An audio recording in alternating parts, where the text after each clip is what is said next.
Hello everyone, कैसे हैं आप सब। होपफुली सब अच्छे होंगे। आप लोगों की पढ़ाई भी बहुत ही अच्छी चल रही होगी। जैसे कि हम लोग चैप्टर 6 पढ़ रहे थे, चैप्टर नंबर 3 पे पहुंच गए हैं। चैप्टर नंबर 3 में हम methods of collecting primary data पढ़ रहे थे। आज हम अपना लास्ट मेथड करके इस टॉपिक को कवर करेंगे। ओके, अपना टॉपिक स्टार्ट करने से पहले मैं आपको बता दूं कि हम लोग micro economics and business studies भी कर रहे हैं। किसी को उसमें भी प्रॉब्लम होती है तो वो वीडियोस भी देख सकते हैं। प्लेलिस्ट भी बनी हुई है और नीचे डिस्क्रिप्शन बॉक्स में लिंक भी मिल जाएगा। साथ ही साथ 10th क्लास में अगर कोई है आपके भाई बंधु या फिर आपके दोस्त वगैरह जिन्होंने 10th में साइंस पढ़नी हो तो साइंस की काफी वीडियोस भी डली हुई है, वही आपको प्लेलिस्ट में मिल जाएगी। तो आज का हम अपना टॉपिक स्टार्ट करते हैं। Let's get started.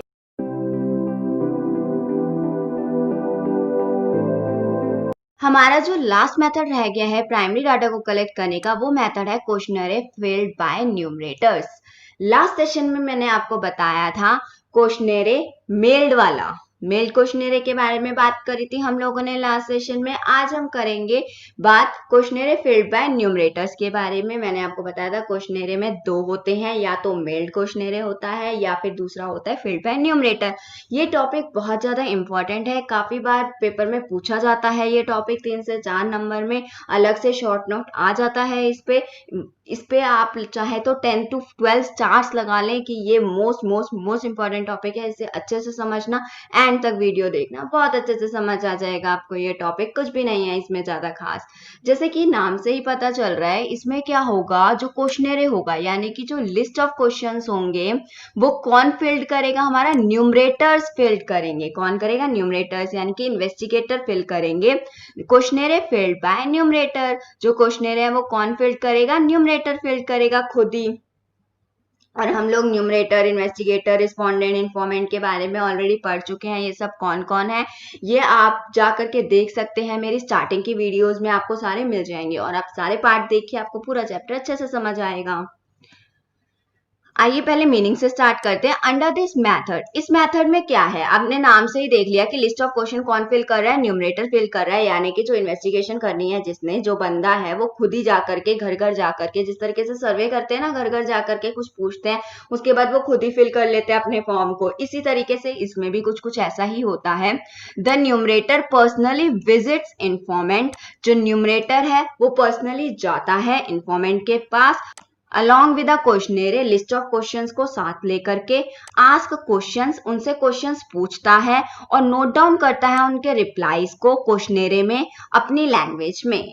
ठीक है, क्या करता है इसमें, इस मेथड में न्यूमरेटर पर्सनली जाता है इन्फॉर्मेंट के पास, क्वेश्चनरी यानी कि लिस्ट ऑफ क्वेश्चंस को लेकर के उनसे वही क्वेश्चंस पूछता है इन्फॉर्मेंट से, रिस्पोंडेंट से, जो रिप्लाई देते हैं उन रिप्लाई को अपनी लैंग्वेज में नोट डाउन कर लेता है।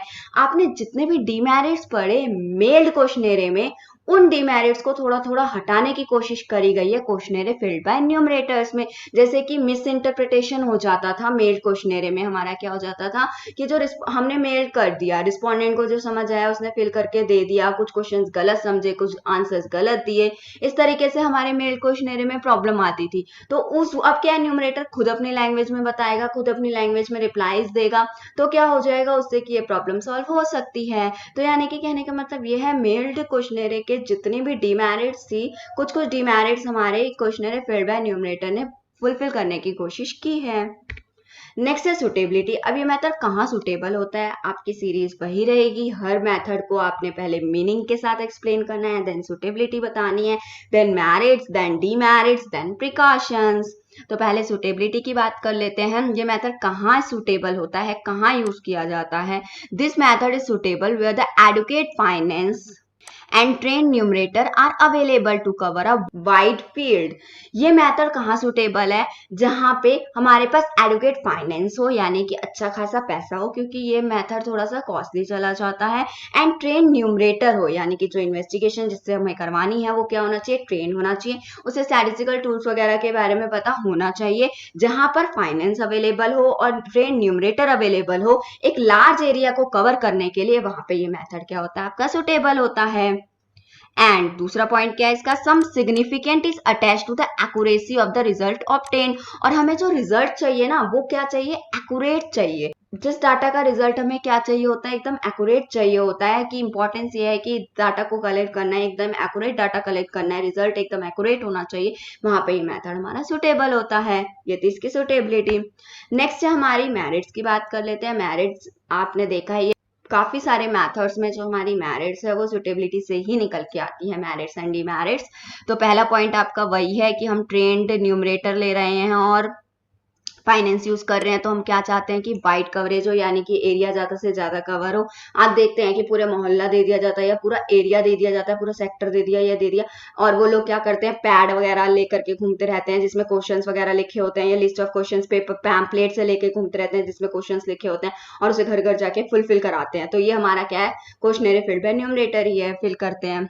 इससे क्या होती है, हमारी एक्यूरेट एंड रिलायबल इंफॉर्मेशन मिलती है। हमारी इंफॉर्मेशन कैसी मिलती है, डायरेक्टली पर्सनली जाकर के न्यूमरेटर इंफॉर्मेंट से कलेक्ट कर रहा है, तो इंफॉर्मेशन कैसी मिलती है, हमारी एकदम एक्यूरेट मिलती है, क्योंकि रिस्पोंडेंट खुद इंफॉर्मेशन दे रहा है इस केस में। और रिस्पॉन्स भी क्या मिलता है, हमारा बेटर रिस्पॉन्स मिलता है इस केस में। जब न्यूमरेटर पर्सनली विजिट करेगा इन्फॉर्मेंट के पास, क्वेश्चंस पूछेगा, तो रिप्लाई भी क्या मिलेंगे, अच्छे मिलेंगे। अगर मान लो जैसे कि मेल्ड में क्या होता था, मेल्ड कर दिया बस, उन्हें क्वेश्चन समझ आए नहीं आए, वो इंटरेस्टेड हो ना हो, रिप्लाई देते हैं, कई बार नहीं देते, तो मेल्ड क्वेश्चनरी में ये केस हो जाता है। लेकिन जब न्यूमरेटर पर्सनली विजिट करता है तो रिस्पॉन्स भी क्या मिलता है, बेटर मिलता है। लिमिटेड चांस ऑफ पार्शियलिटी, इसमें ज्यादा पार्शियलिटी के भी ज्यादा चांस नहीं होते हैं, क्योंकि वो पर्सनली रिस्पॉन्स कर रहे हैं और पर्सनली क्या है, हमारा न्यूमरेटर वहां पे विजिट कर रहा है, तो पार्शियलिटी भी नहीं होती है इतनी।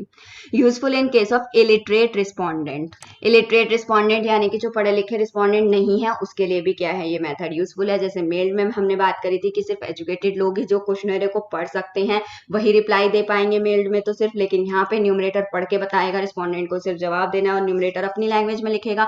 तो इलिटरेट जो पढ़े लिखे लोग नहीं हैं उनके लिए भी ये मेथड क्या है, यूजफुल है।